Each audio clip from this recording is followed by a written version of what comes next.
Would you look at that? It's the RR Show. Good morning, ladies and gentlemen. This is the RR Show. This is episode 227. My name's Andy, and I'm going to be taking you on a journey through some of the best Reddit stories that we could find. And today, we're diving into a little bit of r/PettyRevenge, because who doesn't love a bit of petty revenge? Wherever you guys and gals are listening to this, don't forget, make sure you are following. Hit that follow, hit that sub button, whatever it is, wherever you are. But make sure you do it because we're dropping episodes pretty regularly now and you don't want to be missing any. We are also dropping new and exclusive content to our YouTube channel, so make sure you head on over there and check that out after this episode. There's a Petty Revenge story over there about to go live. It's different to the stories on the podcast, and I present them very differently. So head on over there, take a look and see what we're doing, and then let me know what you think. But without any further tiddly-doos, today we're jumping in with our first story from u/Fire79. Former employee turns me in for fraud, enlists his father/lawyer to push it. I was a public employee for many years. I had a middle management role for about 20 years. I reported to a department head who reported to the mayor. I had a small staff, typically 5 to 10 people who were mostly part-time. They rotated every few years and I tried my best to make their time with me valuable. I helped them pad out their resumes, paid for training, and more. Tim was initially a decent employee, but quickly decided that he was the greatest employee of all time. His overconfidence often led to mistakes or being overextended, and he needed bailing out. He was good at basic tasks, but had a hard time with math, grammar, and interacting with adults. Part of my job was seeking federal grants for small infrastructure projects. Think adding ADA benches to nature trails and curb cuts on old sidewalks or bridges on walking paths across ditches. I would write the grants and specs. The small staff would help administer the grant. Sometimes they would do the work, sometimes they would oversee contractors. The grants were extremely clear and included matching components.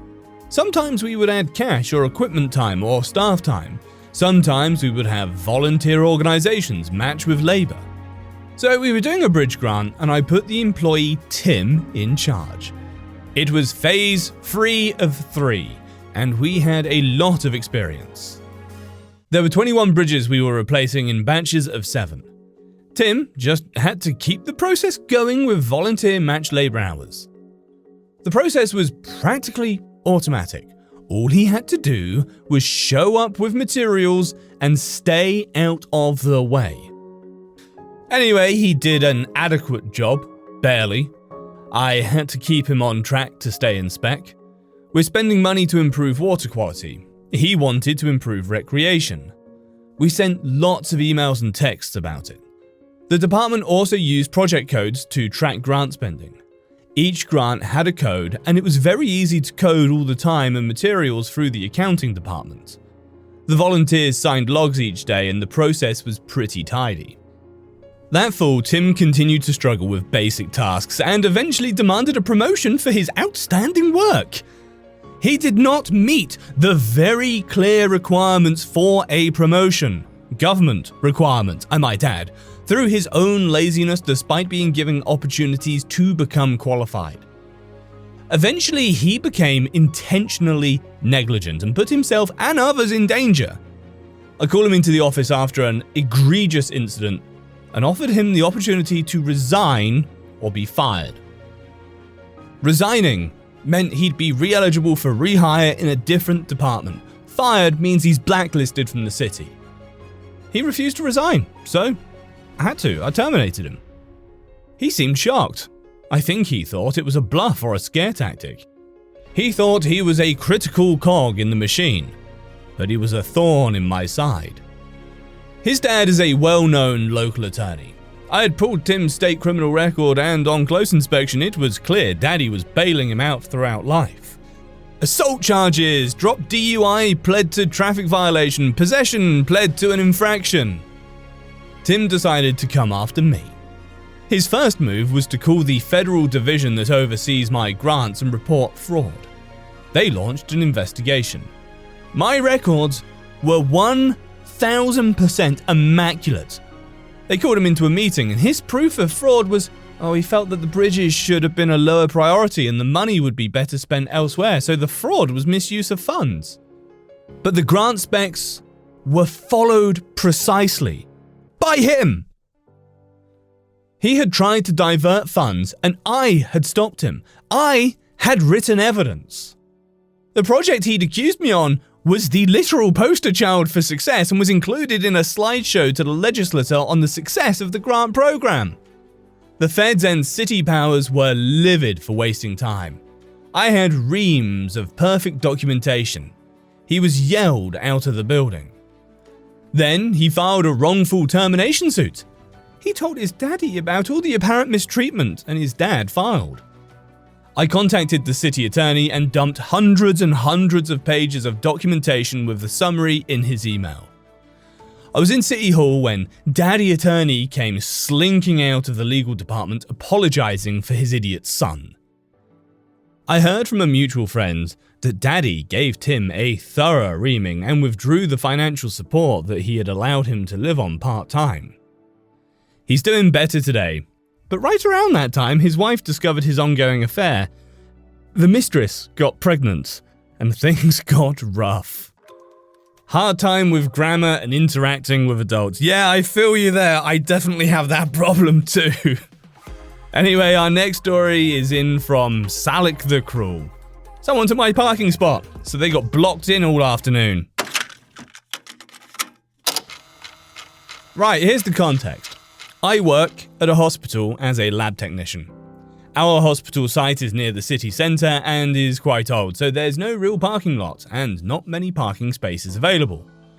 Between students, patients, hospital workers, and people coming and going for different reasons, it's nearly impossible to find a spot after 8 a.m.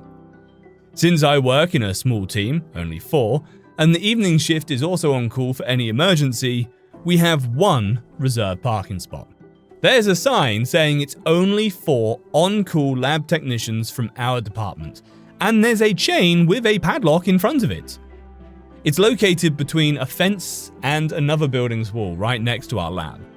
There is another team in the lab, and we sometimes let them use the parking spot when we have others available or when we come using public transport, but otherwise we don't share. So, the story. A few weeks ago, I started doing the evening shifts, usually from 10 p.m. to 7 p.m., but it can last much longer. I was also on call, so I took my car to the lab. I arrived one morning near to 9:45, went to the reserved parking spot, but the chain was down and the spot was taken. At first, I thought it was just someone from the other team, but I didn't agree to share the spot with anyone, and I didn't recognize the car. So I decided to park just in front of it, horizontally, so that my car wouldn't be on the road. That way, the other car was stuck between the wall, the fence, and my car. At first, I was thinking I would move it as soon as I found the colleague, and he agreed to let me have my spot. But it turns out the car didn't belong to anyone from the lab. One tech had witnessed by the window a lady parking in the spot around 9:40. When he opened the window to tell her not to park there, she just said, "I'm in a hurry, I won't be long," and left, walking fast.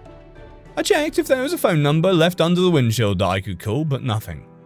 So we decided, you know what, my car is fine where it is. It's not on the road. It leaves enough room for sidewalk pedestrians to be safe to get around. And it's only blocking her. I don't have time to go find another parking spot at this hour, which would probably be at the end of the hospital site. Plus, I have a sticker on my car saying it can park at some places in the hospital for emergencies. And so the day went on. I had almost forgotten about it until 4 p.m. when someone called the secretary. The lab's phone number was on the sticker.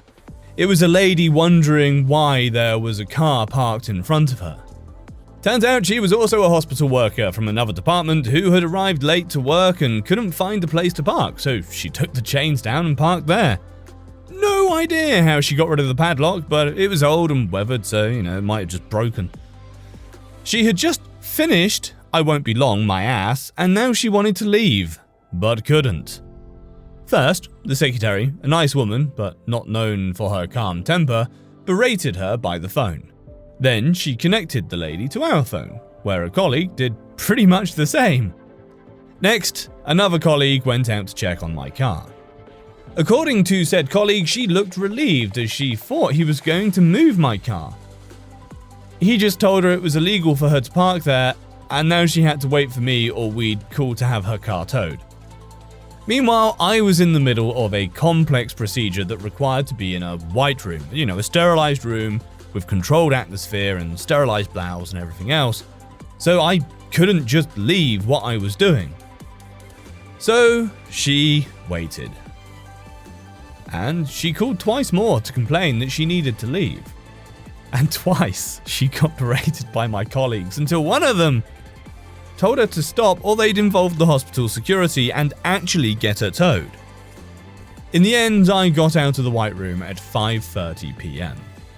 My colleagues and I thought it was enough, so I changed myself as slowly as possible, took the time to get everything in order, and let everyone know in the building I was going out for 5 minutes, and finally got out. She was visibly pissed as fuck because it was almost 5:45, but the threat to get her car towed might have stuck because she didn't say anything except a passive-aggressive "thank you." By the time she could get out, it was almost 5:50 p.m. and she waited a little less than 2 hours. Could have been a lot worse since I finished my shift at about 7:30 that evening. So far, no one else has parked on the spot except for us. Well guys, next up is another parking one. In from Dogs Welcome No People. Handicap spaces are about accessibility, not convenience. Many years ago, my daughter's been fussy all day long. My wife was ready to pull her own hair out, therefore I took my daughter with me to the store. She was very young and pretty, with the cutest little purple wheelchair secondary to spina bifida. We get to the store, unload her wheelchair from the Chevy Suburban. She climbs down into said chair, and off we go. After shopping is done, we're back at the Suburban, reversing the process to load her up and stow the chair. As I am loading said chair, dude pulls up next to me in a new Corvette, still with paper tags on it. Convertible, containing dude and his trophy, significant other? I casually mention that he's pulled into a row of handicap spaces without a handicap tag or placard. He says, "Yeah, I know," and saunters off to the shop with his significant other. Well, I'm a little pissed at this moment, but don't want to damage such a beautiful car. Then an evil thought enters my brain. I go to the cart storage, just in front of where we're parked. I put carts in a loose formation around his car. Security comes out, but just watches. An off-duty city cop also comes out and also just watches.